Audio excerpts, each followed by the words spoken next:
Welcome back, everybody. Since I talked so much about the saint of the day, I thought it'd be interesting for me to go over how you become a saint. Um, I'm getting this off of the BBC webpage. Um, there are normally 5 different steps that you can do to become a saint. Step one, usually you have to wait 5 years after the person has died before you can even put in the paperwork for the Vatican to actually look at the life of this person to see if they deserve saintship. This procedure process to make someone a saint cannot normally start until 5 years after their death. This is to allow time for emotional followers of the dead to calm down and to ensure that the individual case can be evaluated. Um, there has been times when the 5 years has not, they didn't wait the 5 years. Some have waited way longer than 5 years before they reach the Catholic sainthood. Saint Beda, Bede, he died in 735, but he waited 1,164 years before he was declared a saint. So it is a long process. It has been shortened over the years, but it's still a long process because there's a lot that has to go into deciding who is a saint and who is not. Saint Saint Beda, the saint that I was just talking about, was canonized in 1899. Now, most of you would know of Saint Teresa of Calcutta. Mother Teresa was benefacted in 2003 and just recently became a saint. Just recently. So there is a lot that happens. The waiting period can be waived by the Pope, which it has been done. Pope Benedict the 14th, Pope Benedict the 16th, set aside the waiting period for his predecessor, Pope John Paul II, in 2005. This was thought to reflect the overwhelming support Pope John Paul II enjoyed, and the proper grace root conversion that he was a holy man.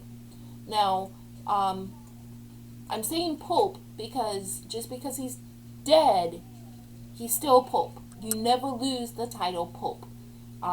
You are a Pope since when you get elected by the cardinals as a Pope until forever. That's why we say Saint John Paul II. Pope John Paul II. Pope John Paul II had also depicted with the 5-year waiting period with Mother Teresa, beginning the process in 1999, less than 2 years after Mother Teresa's death. The second one, become a servant of God. Most of the saints that we hear about have been, it's because they are religious sisters or brothers. Because one thought is because they have the time to dedicate the years to making this person a saint. Once the 5 years are up or a waiver is granted, The bishop or the diocese where the person died can open an investigation into the life of the individual to see whether they lived their life with significant holiness, to considered for sainthood. Other religious groups in the diocese can also ask a bishop to open an investigation for one of their people. Evidence is gathered on the person's life and death and deeds throughout his life or her life, including witness testimonies from the people that person knew.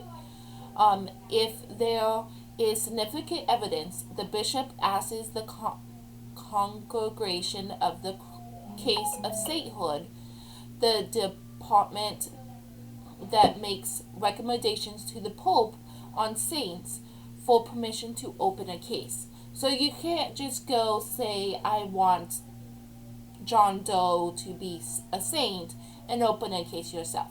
You have to gather all the information and then send it to the Vatican, to the congregation of the case of sainthood, and they will go over all of that paperwork that you collected. And then if they determine that paperwork is true and worth sainthood, they will take that up to the Pope. The Pope has the final say if you become a saint or not.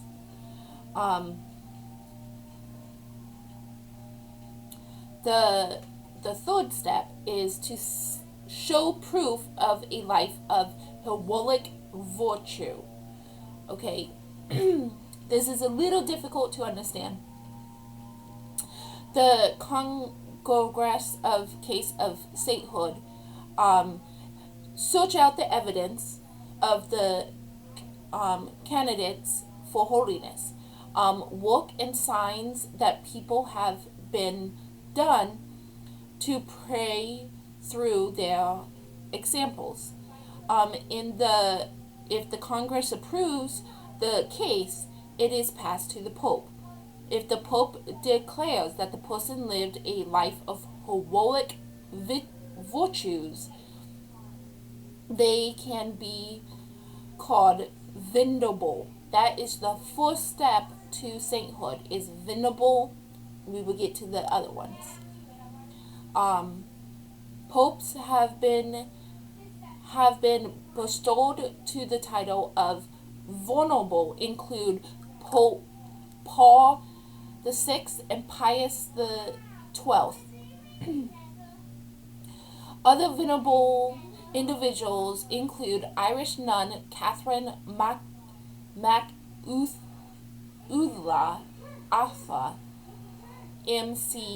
MCAULEY, who founded the Sisters of Mercy congregations, and the Saint nun Margaret Sinchel.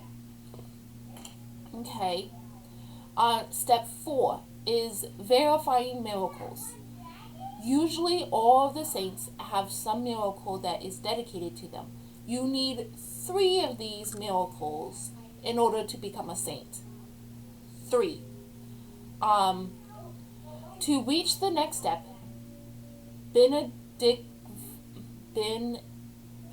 beatification, a miracle needs to be achieved to attribute to prayers made to the individual after its death. So these miracles cannot happen during the lifetime of the saint. It has to be after the saint's death. So, and if they are, he would go from venerable to beatification. The prayers being gathered are seen as proof that the individual is already in heaven and thus able to intercede with God on others' behalf. Incidents need to be verified by evidence being before they can accept as miracles. So somebody can't say that they are cured from cancer by praying for this person without getting tested to make sure that there's no earthly cause that the person got cured from cancer. In the case of John Paul II, Vatican experts examined the medical evidence for an allegedly miraculous cure from Parkinson's disease of a 49-year-old French nun, Sister Mara Simon Perly Norman. Sister Mara said that she and her follower nuns prayed for the intercession of Pope John Paul II after his death. Her suddenly cure had no logical medical evidence. The Vatican said, after benediction, the candidate is given the title blessed. So, blessed Pope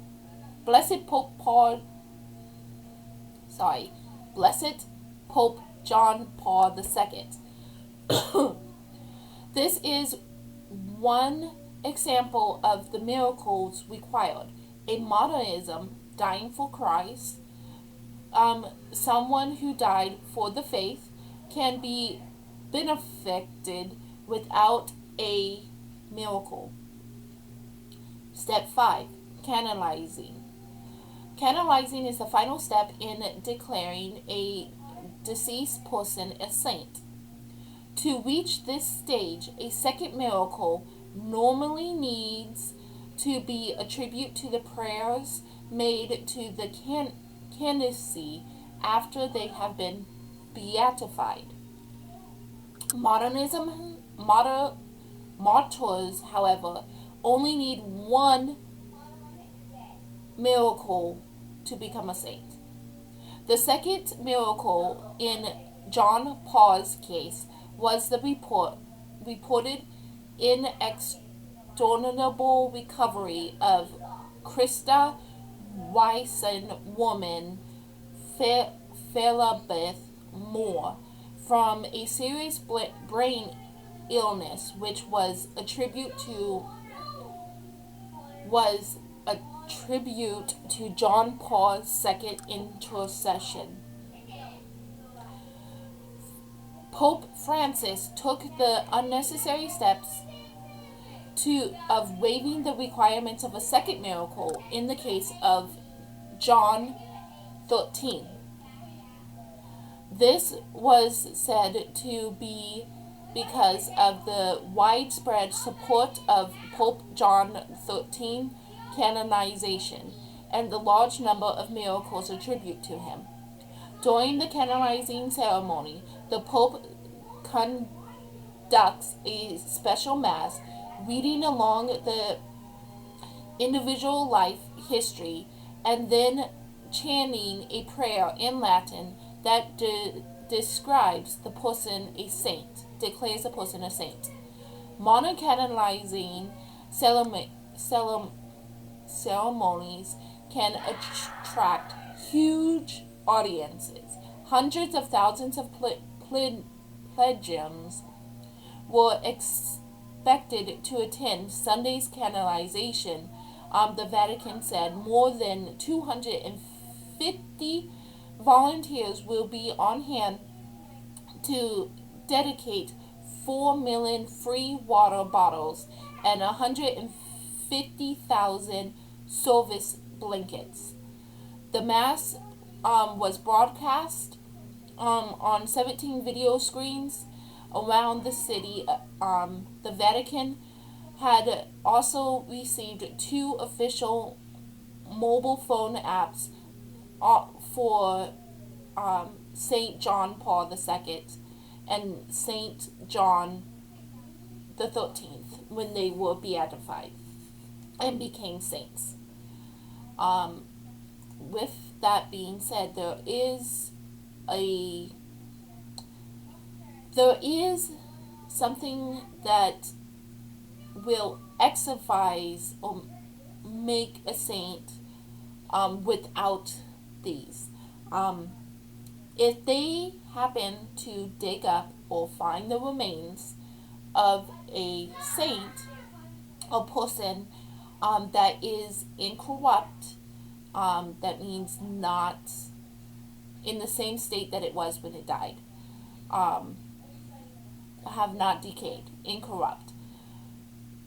And usually when they open the casket or the thing that the person was put in, they smell flowers, or a very sweet smell. This is to us a sign that the person is a saint. And they will be considered a saint without diving too much into it, as long as they can prove that he is indeed incorrupt and the smell is not false. This has been done for some of the saints that we pray to. Incorrupt is a very interesting thing that we see in the Catholic faith.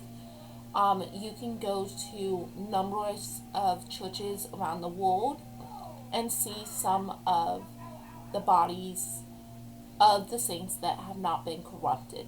They are usually in a glass container so you can see them and be able to see them just like they were sleeping. And it is awe-inspiring and a little weird when I see them, because that's not how a 1,000-year-old body is supposed to be dead. So it's always a miracle to me whenever I see them.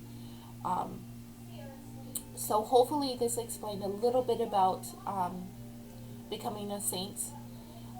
So they go from venerable to blessed to saint. And they have to have 3 miracles dedicated to them, unless they are a martyr of the faith. If you have any other questions, just put them in the comments and I will try to answer as best as I can. Thank you. Bye.